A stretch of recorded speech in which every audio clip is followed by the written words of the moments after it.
Morning student, class 7 के बच्चे, सबक नंबर 2 है आपका और आपका चैप्टर है पैगम्बर सादिक। पैगम्बर सादिक यानी कि हमारे प्यारे नबी हज़रत मोहम्मद सल्लल्लाहु अलैहि वसल्लम के बारे में इस चैप्टर में जिक्र किया जा रहा है। नबूवत से कई साल पहले आपको मालूम है कि शदीद बारिशें हो रही थी और जो मक्का की इमारत थी खाने काबा, उसको नुकसान, इतना शदीद बारिशें हुई कि सैलाब आ गया और उससे इमारत को शदीद नुकसान पहुंचा। इमारत टूट फूट गई थी। तो वहाँ के लोगों ने फैसला किया, शदीद कुरैश मक्का ने उसे दोबारा तामीर करने का फैसला किया। जब उस इमारत को तामीर करने का फैसला किया गया तो तमाम कबाइल के जो सरदार थे उनमें आपस में इख्तलाफ पैदा हो गया। हर सरदार कहता था कि भाई ये मैं करूँगा, ये मैं करूँगा। खैर वो उन्होंने एक जगह इत्तफाक हुआ और उन्होंने उस इमारत की तामीर शुरू कर दी। जब इमारत की तामीर मुकम्मल हो गई तो हजर अस्वद रखने का मामला आया। जब हजर अस्वद रखने का मामला आया तो चारों सरदार जो थे वहाँ के, उनमें आपस में इख्तलाफ शदीद हो गया, इतना कि वो एक दूसरे को मारने की बातें करने लगे। तो ऐसे में क्या हुआ कि बनु उमैया जो थे उन्होंने वहाँ के बहुत बनु उमैया बिन मुगीरा जो सबसे मुअम्मिर थे, उन्होंने राय दी कि कल जो सबसे पहले हरम में दाखिल होगा उसी से हम ये काम करवाएंगे, फैसला करवाएंगे कि कौन जो है सरदार वहाँ हजर अस्वद रखेगा। आखिर ये बात तय पा गई। सुबह जब हुई और मस्जिद हरम में सबसे पहले हमारे प्यारे नबी सल्लल्लाहु अलैहि वसल्लम दाखिल हुए। जब आप सल्लल्लाहु अलैहि वसल्लम दाखिल हुए तो सबकी राय से जो है ये फैसला हुआ कि हुजूर ही जो है वो उस हजर अस्वद को उसके मुकाम पे रखेंगे। तो हुजूर सल्लल्लाहु अलैहि वसल्लम ने कहा कि नहीं, इस तरह नहीं होगा। आप सल्लल्लाहु अलैहि वसल्लम ने एक चादर बिछाई, चादर बिछा के उस पर हजर अस्वद को रखा और फिर चारों सरदारों को एक एक कोना पकड़वाया और फिर अपने हाथों से उठाया और उन सब ने मिल करके उसको उसके मुकाम पे रख दिया। इस तरह उन्होंने जो बहुत बड़ा झगड़ा था उसको बआसानी हल कर दिया।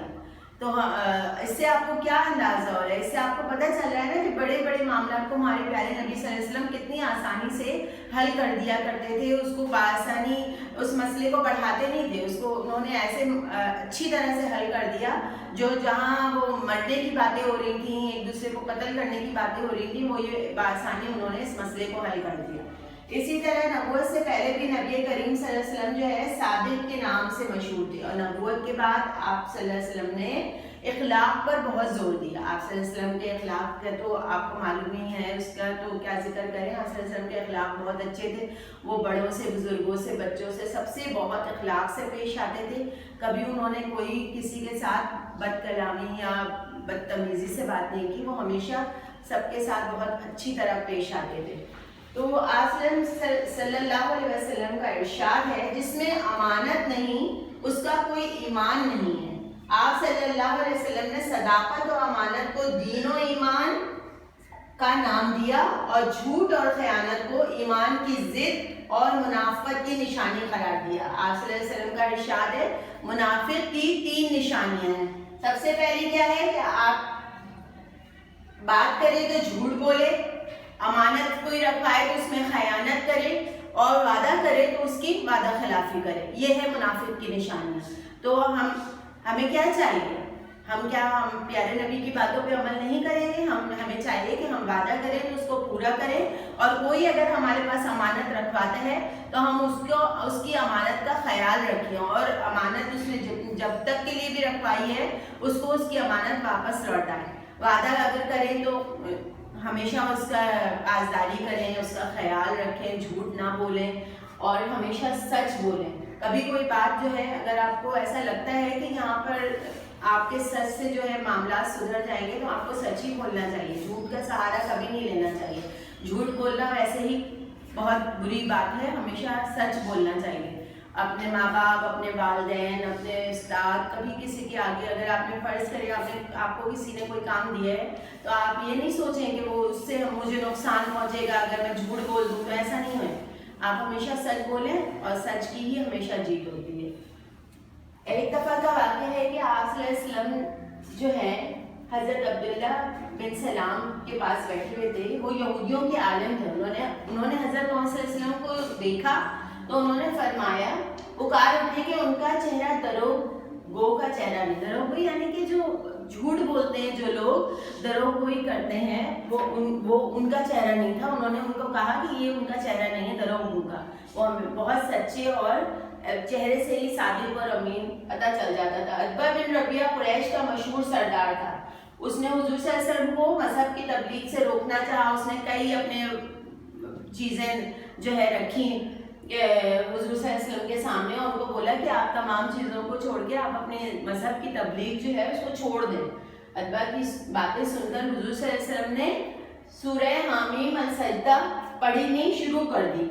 आपने वो जब वो आयत पढ़नी शुरू की, उसका तर्जुमा है, अगर वो मुंह फेरें तो कह दीजिए कि मैंने एक कड़ाके से डराया है जैसे कि आदो समूद पर आया था। आदो समूद पे जो तबाही नाज़िल की थी अल्लाह ने, तो हुजूर सल्लल्लाहु अलैहि वसल्लम ने वो आयत पढ़ के उनको बताई कि अगर मैं अल्लाह के तबलीग जो है, अल्लाह ने जिस मकसद के लिए मुझे भेजा उसको मैंने रोका, तो फिर आदो समूद की जिस तरह तबाही आई थी उसी तरह तुम पर भी आएगी।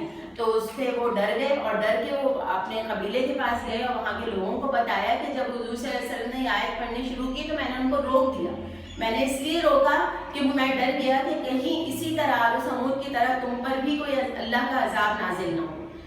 तो प्यारे बच्चों, आप लोग समझ गए ना इस चैप्टर में क्या चीज़ बताई गई है कि हमारे प्यारे नबी सल्लल्लाहु अलैहि वसल्लम आपके इखलाक बहुत अच्छे थे, बेइंतहा अच्छे थे। आप सल्लल्लाहु अलैहि वसल्लम के इखलाक की गवाही कुरान में दी गई है कि ऐ नबी, बेशक आप इखलाक के बुलंद दर्जे पर, हुजूर सल्लल्लाहु अलैहि वसल्लम इखलाक के बुलंद दर्जे पर हैं। आप कभी झूठ नहीं बोलते थे, आप कभी किसी के साथ बेईमानी नहीं करते थे, आप कभी अमानत में खयानत नहीं करते थे, आप सदाकत का पैकर थे। आप जो है कभी अगर कोई अहले मक्का आपके पास कभी अमानत रखवाते तो आप कभी उसमें खयानत नहीं करते। एक दफ़ा का वाक़या है कि जब आप मक्का से हिजरत करके मदीना जाने लगे तो आपके पास बहुत सारे अहले मक्का ने आपके पास अमानत रखवाई थी। आप सल्लल्लाहु अलैहि वसल्लम चाहते तो वो लोग जो उनके दुश्मन थे उनकी अमानत लेकर चले जाते, लेकिन आप सल्लल्लाहु अलैहि वसल्लम ने ऐसा नहीं किया। आप सल्लल्लाहु अलैहि वसल्लम ने हज़रत अली को तमाम चीज़ें दी, अमानत दी और कहा कि तुम ये सब कुछ उन लोगों को लौटाकर वहाँ आ जाना। तो इस तरह आप देख रहे हैं आप हमारे प्यारे नबी कैसे थे, वो कभी अमानत में खयानत नहीं करते। जाते हुए भी उन्होंने हज़रत अली को ये सारी तमाम चीज़ें दी थी और कहा था कि ये अमानत सब लोगों को लौटा दो। तो इस चैप्टर में बहुत सारी बातें हैं। आप जब चैप्टर को बगौर पढ़ेंगे तो आपको अंदाज़ा होगा कि इसमें जितने वाक़यात हैं उनको आप तफसील से पढ़िए और उनको देखिए और उनको समझने की कोशिश करिए कि हमारे प्यारे नबी कहाँ कहाँ हमें किस तरह से बताया गया है कि हमारे प्यारे नबी की जो तालीमात उन्होंने हमें दी उन पर हमें अमल करना चाहिए। किस तरह वो सदाकत का पैकर थे, सच्चे, सादिक और अमीन थे।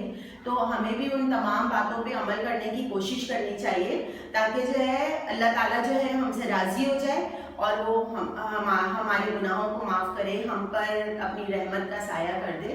तो अगर हम इन तमाम तालीमात पे इखलाक, झूठ और तमाम चीज़ों पे अमल करेंगे तो अल्लाह हमसे राज़ी होगा इंशाअल्लाह ताला। बच्चों, आप इस चैप्टर को ज़रूर बगौर पढ़िएगा और कोई चीज़ अगर मुझसे रह गई है तो आप उसको समझने की कोशिश करिएगा। आपको ये चैप्टर बआसानी समझ में आ जाएगा और उसके तमाम क्वेश्चन भी आप बआसानी हल कर सकेंगे। इसके साथ ही अल्लाह हाफ़िज़, नेक्स्ट वीडियो में फिर